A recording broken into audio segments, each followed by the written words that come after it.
morning everyone. In our last class we have discussed about the formation of landforms. Now in this class we will study the several landforms present on the surface of the earth. Generally there are three types of major landforms present on the surface of the earth.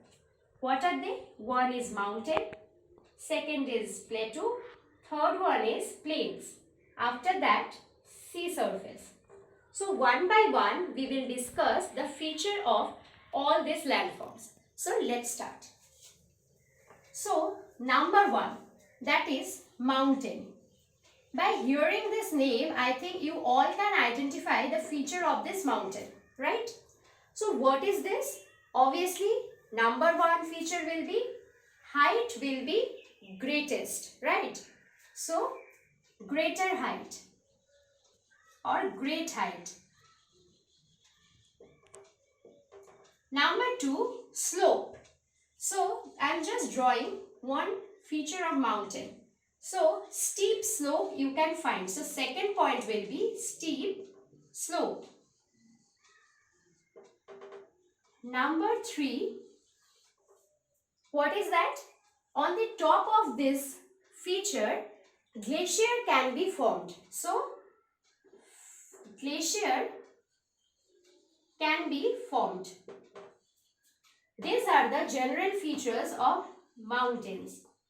And always remember, the height of mountains will be more than 1000 meter. Height will be more than 1000 meter. Okay. So this is the basic features of mountain. Now, if you divide the mountain on the basis of formation, you can find three important types of mountain. What are they? Now, number one, it is fold mountain. Number two, it is residual mountain. So, number one, it is fold mountain. Number two, residual. Residual, you can call it erosional mountain also. And last number is block mountain. Block mountain. So how many landforms here? If you divide the mountain on the basis of formation, what is the basis? Formation. You can find three types of several mountain. Number one is fold mountain. Number two, residual. And number three is block mountain. Now, what is fold mountain? So, let's discuss this fold mountain. I hope you all have remembered that in last class or in last video, I showed you that the formation of mountain, right? So, first here I am writing fold mountain. What are the basic features? Number one, the fold mountain is generally formed by plate tectonic movement. So generally formed by plate tectonic.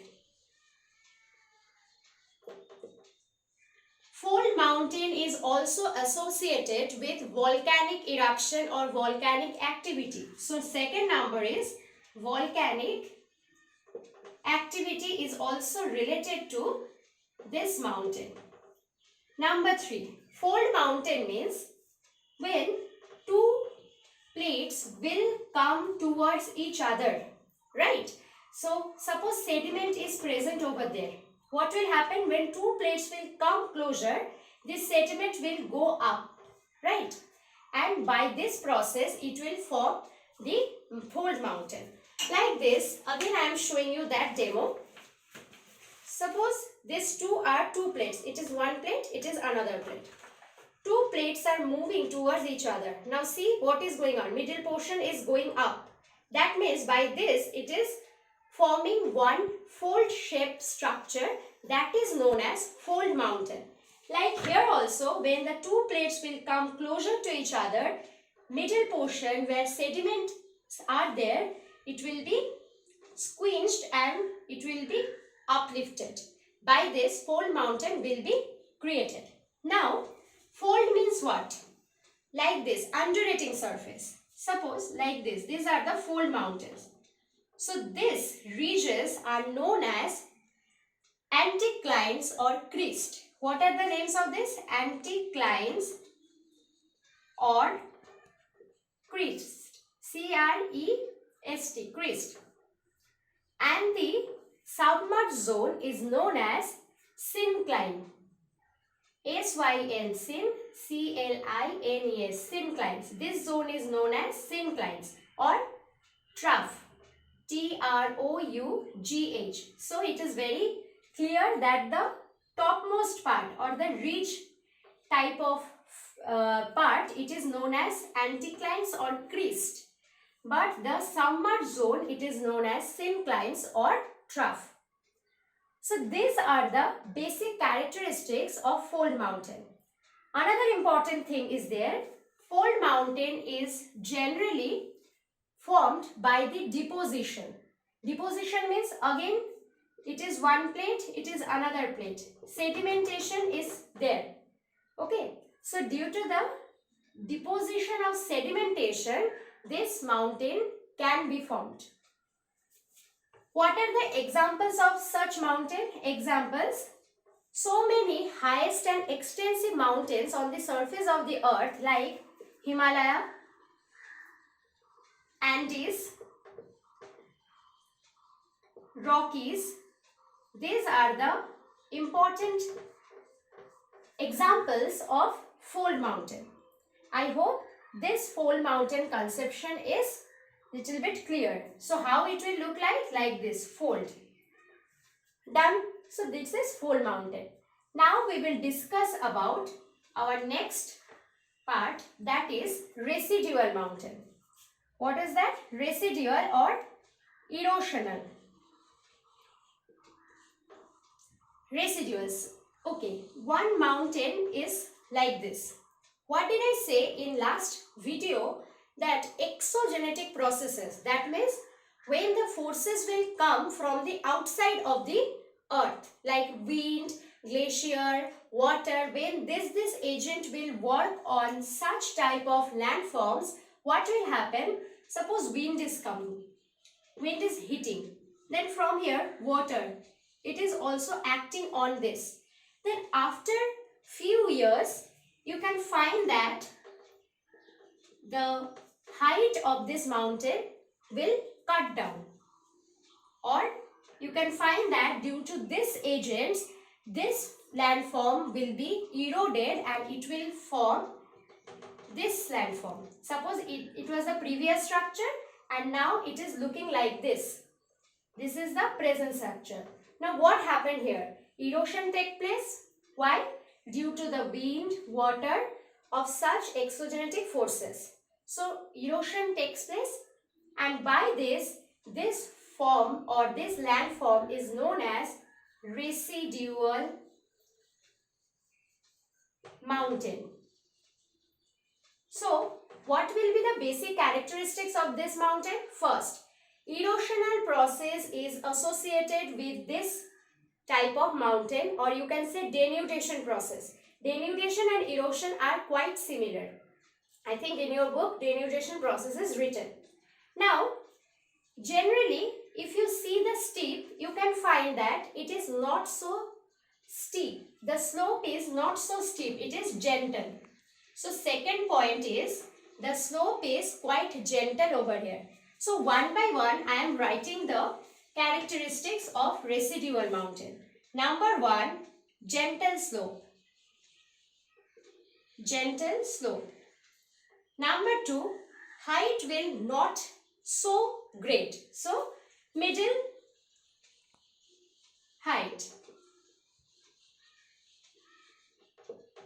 Then these residual mountains are generally created by which process? By denudation process.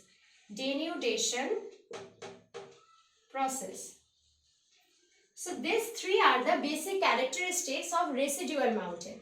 Now what are the examples? In India, in South India, Nilgiri. Then in middle to east India, there is Pareshnath. Pareshnath. These are the basic examples of residual mountain. Done. Now, last point is, what is block mountain? Block mountain.